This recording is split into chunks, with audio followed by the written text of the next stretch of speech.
Magandang araw sa inyong lahat mga kamatsas. Ngayon, i-review natin ang mga games na kaganapang nangyari dito sa katatapos lang na Chessable Masters Grand Finals. Matapos kang gumapang si Alireza sa losers bracket at maipanalo niyang lahat, nagkaroon siya ng pagkakataong harapin si Magnus para sa Grand Finale. But this time, twice to beat si world number 1 Magnus. Pag tinalo ni Magnus si Alireza sa match 1 pa lang, tapos na, Grand Champion na si Magnus dahil dire-diretso siya sa winner's bracket eh. Yun ang benepisyo pagka hindi dumaan sa loser's bracket. Okay, match 1 tayo. Simulan natin sa game 1 ang ginawa ni Magnus nag G3. Medyo presko ah. Twice to beat ako, parang ganon. Nag D5 si Alireza, Knight F3, G6, Bishop G2, Bishop G7, at nag D4. Ayan, konting kaalaman lang sa opening. Dito kasi kapag preskong nag-castling lang ang puti, mag-E5 ang black. Okay? Madudumi na ng lubos-lubos ng black ang sentro eh. Tapos magna-knight e7, castle, ang ganda sa black niyan. Kaya dito sa maagang pagkakataon, kailangan mag-commit ka na ng pawn sa sentro para pigilan ang paparating na e5 at nag-knight f6, c4, c6, castle, castle, na uwi sa Granfeld Fianchetto variation. Nag-knight c3, ibinigay talaga as gambit ang pawn c4 pero ang kapalit naman yan ay para makontrol ang sentro. B5, pinagtibay na ni Alireza. Kumbaga, binigyan mo ako ng pawn ha. Pagtitibayin ko yung isang pawn na yan. Nag-queen e2, a5, rook d1. Ayan, para may mga brick-brick mamaya. Strong control sa sentro. Nag-knight bd7, develop lang. d5, ayan na. Niligalig na ni Magnus. Capture, nag-e5. Nako, daming mga pasakali dito ni Magnus ah. Nag-b4 counter. Ito, malalim sa linyang ito mga kamatyas. Takes, di ba? Dalawa yan. O, sasabayan, makakain yung bishop. Knight takes f6. Ito ang kahanga-hangang linya na pinasok ni Alireza. Ganda oh. One piece down pero tingnan nyo po ang wall and massive pawns. Nag-knight b5, bishop d7 at yan ang lumalabas na novelty sa bakbakan na ito. Dahil, ayon pa sa naitalang record, e6 ang ginawang patibay dito para manatiling napakatibay ng mga pawns. Isang pyesa kapalit niyan. Bishop d7, nag-a4 dinipensahan at kinapture na at nag-e6. Ayan, para masigurado ni Alireza na walang mapipitas na kahit isang pawns dyan. Nag-knight d4, a4, knight c6, queen b6, knight takes b4, and queen takes b5. Okay? Bishop d2 dinipensahan at nag-knight d7, pressure, threat sa pawn, bishop c3, at nag-knight c5. So okay lang dito kay Alireza na ma-exchange yung kanyang bishop at nag-h4 para mag-h5 pero nag-knight b3 nang ulit. Bishop takes na, king takes, and nag-queen e5 check. Nag-f6, good move. Ayan, dito, ba't kaya chumek si Magnus? Ano? Kasi dito, nakapasubo yung tore niya, natempohan ng queen niya.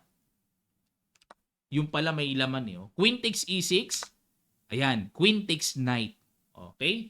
At dito, ano ba mangyayari halimbawa kung mag-knight takes rook? Liwanagin muna natin.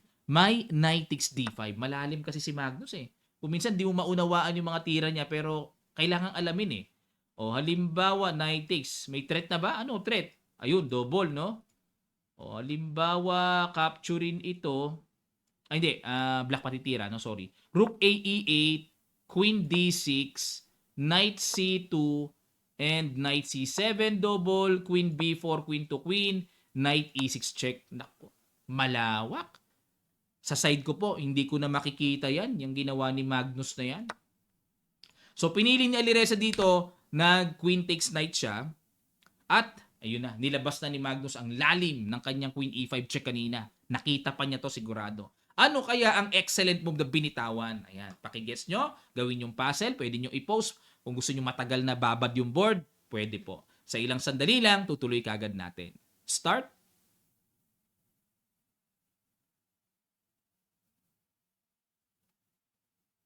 Maraming salamat, congrats sa mga nakakita. Rook takes d5. Pasubo ang tore sa a1. Okay? Nag-rook a7 lang. Protection sa 7th rank. Ayan. Teka muna. Ano mayroon kung capturein ang tore na yan? Kailangan maunawaan natin eh. May rook d7 check. At kapag tumakbo sa dulo, king h8, saka babawi ng tore doon. At kung babawiin lang ng ganun-ganon, may queen takes f6 check, king g8, and queen g7 matchas. Okay?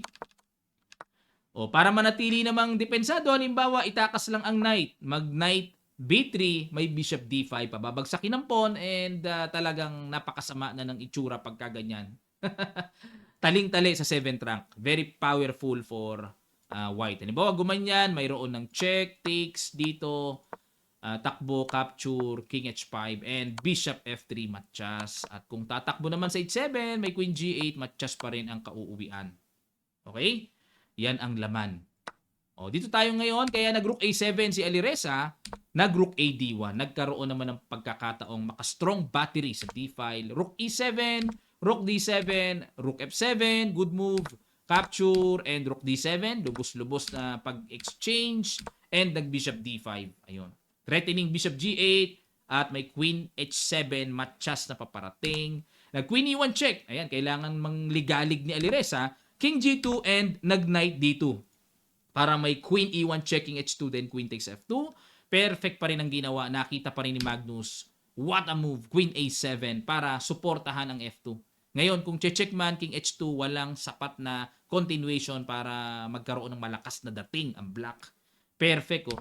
Nag-queen e5 at nag-queen c5. Ayan. Dito naman, ano mayroon? Ba't hindi tinuloy yung bishop h7 na tipong makakapture yung h7? Meron kasing queen e4 check. Halimbawa, mag-king h2, may knight f3 check. Naku, winning pa, black. Ganun pala kasakit to. Pag nag-king h3, may g5. Ayun, no? Suportado ang h7 at may paparating na dangerous g4. Delikado pa ang puti. Sakit. Ito yung mga masasakit na sitwasyon, no? Baliktad bigla. O, balik tayo. Kaya, nag-queen c5. Hindi maisahan si Magnus. Depensa na. May mga sundot pa rin ng check. Nag-king g7 para makover ang f8. Nag-queen a5, tiniret ang knight, a3. Yan, may mga panggulo si Alireza talaga. Oh. Kinapture. Kasi strong pass pawn. Para maliwanag na. Pag kinapture yung knight, may a takes b2. Okay? O di, anong gagawin dyan? Pag naman nag-queen c2, capture ang bishop, bitin. Eh magbi-b1 queen na. Wala namang bishop e4. Tagilid. Pag nag-queen d1... Kahit capturein yata to sabay b1 queen or queen muna. Queen muna sabay capture para may pass pawn pa. Okay? So, kumapture sa a3, nag c3, queen a7 check, king h6. Good move. Nag queen c5 ulit at nag c2. Mukhang nakakomplika dito si Alireza. Nag queen f8 check, king h5, queen f7. Ayan. Ang laki ng itinalo ng evaluation bar. Pabor kay Alireza. Ayun. Dapat daw kasi ang tira g4 check. Persado na pala yan. So pag kinapture, may check doon, ano? O, capture, queen h6 check, capture, queen takes d2. Oo nga, no? Yan pala. Tapos magku-queen g5, queen c2, and queen takes d5 check, king g1. Ang lalim. Pero equal. Ito yung mga malalalim na equal. Lalim nito. Ayun pala yon. Persado na pala yon. Pero balik tayo. Nag-queen f7 si Magnus eh. Nag-h6. Ano pa ba? Ba't nag-h6? Kasi threat ano? Threat. Nag-h6. Queen d7. At dito po nakalagay lost si Magnus sa game number 1. Lost nakalagay. Okay?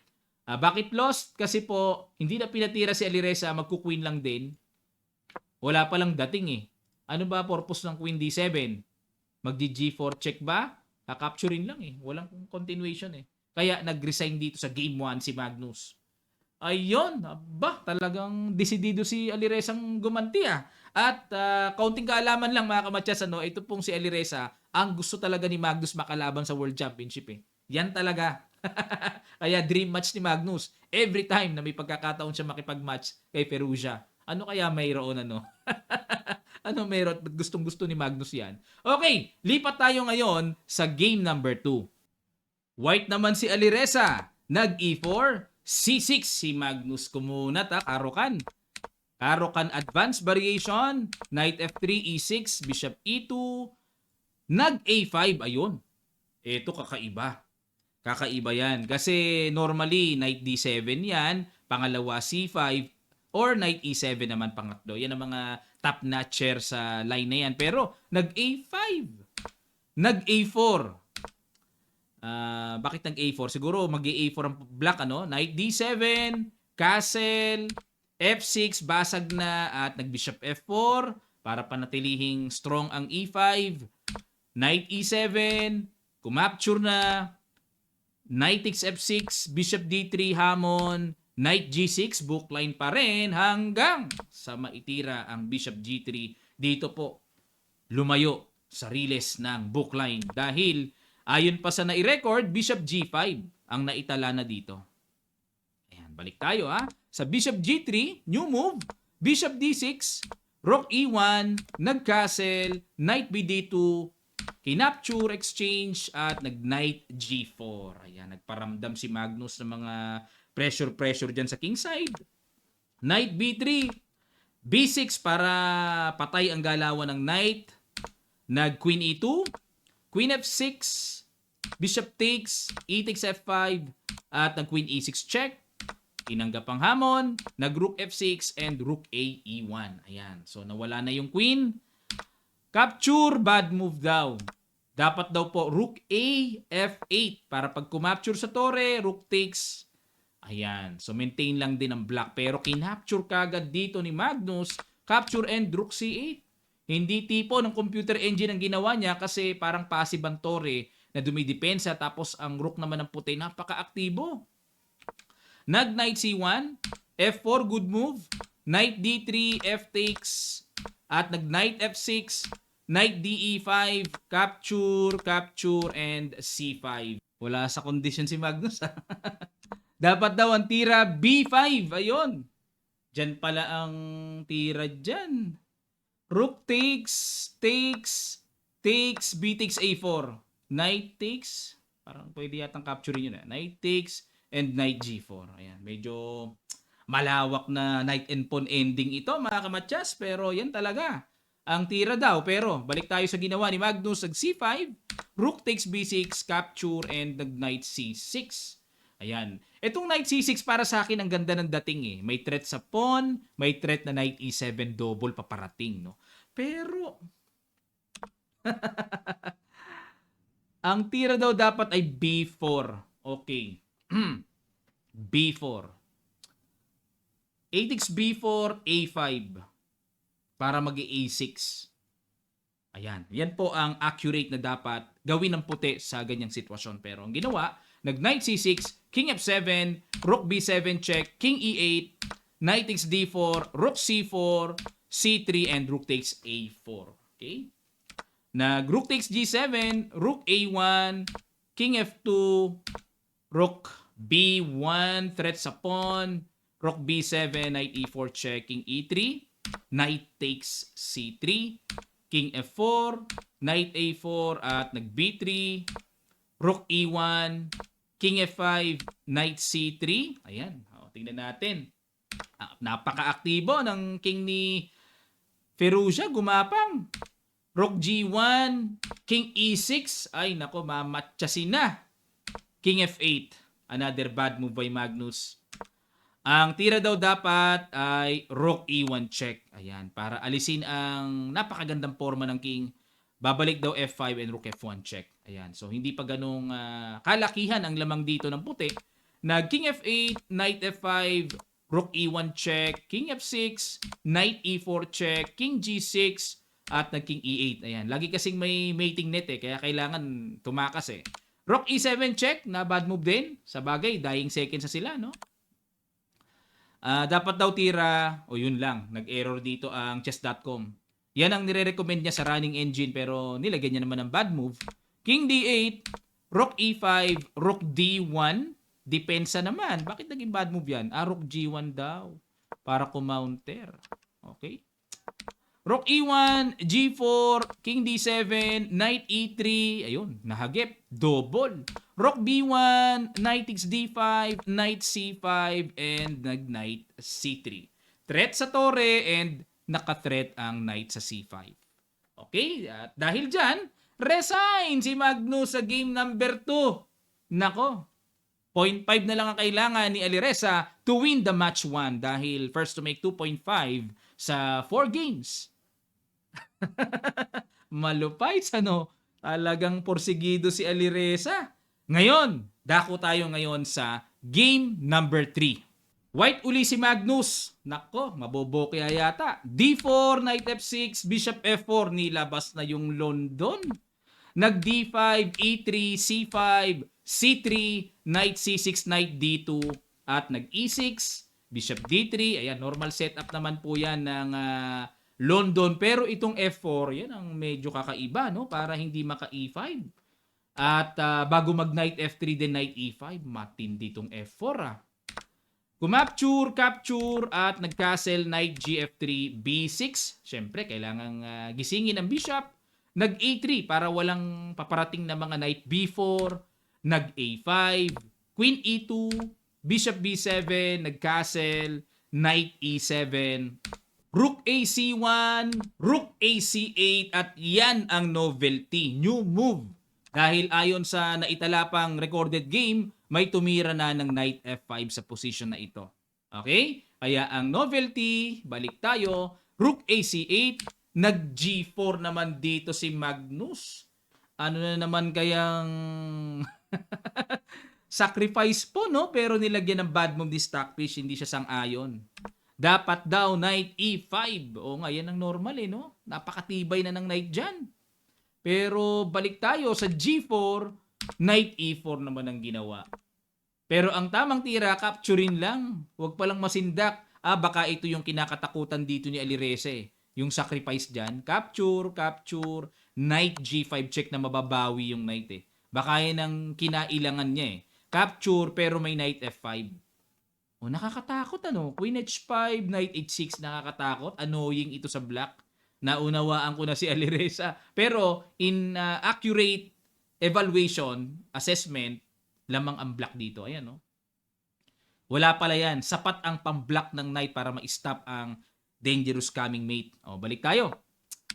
Pero nag-knight E4 Knight G5, capture, capture, rook takes. Ayan, knight C6, Bishop A6, palit-palit. Tinanggap pa rin ang palit-palit. Knight E7, and nag-knight F3. So, tabla lang kailangan ni Alireza. Panalo na siya, di ba? Knight G6, Queen B7, kali-kalikot si Magnus, nag-E5, Rook C6, Queen D8, at kumapture. Lumamang na bigla ang puti. Parang di napansin ni Alireza itong paparating na Rook C6, may ganun, ang ganda Capture, D4, Rook D6, Queen E8, good move. At Queen takes B6. Okay, namitas dito. Capture, capture, Queen takes D4, and Queen takes G5. Pero medyo parang mapayapa sa puti ito, Kasi passive pa ang tore ni Alireza King G2, Queen B5.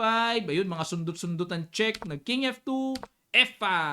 Ayun, para mabuksan ang tore dyan. Pero bad move pa rin. Dapat daw ay Queen to B8. Para hindi makagalaw ang tore dahil may paparating na Queen takes H2, mga ganun-ganon. Pero nag F5, G5. Yan, syempre para mapanatiling close as much as possible.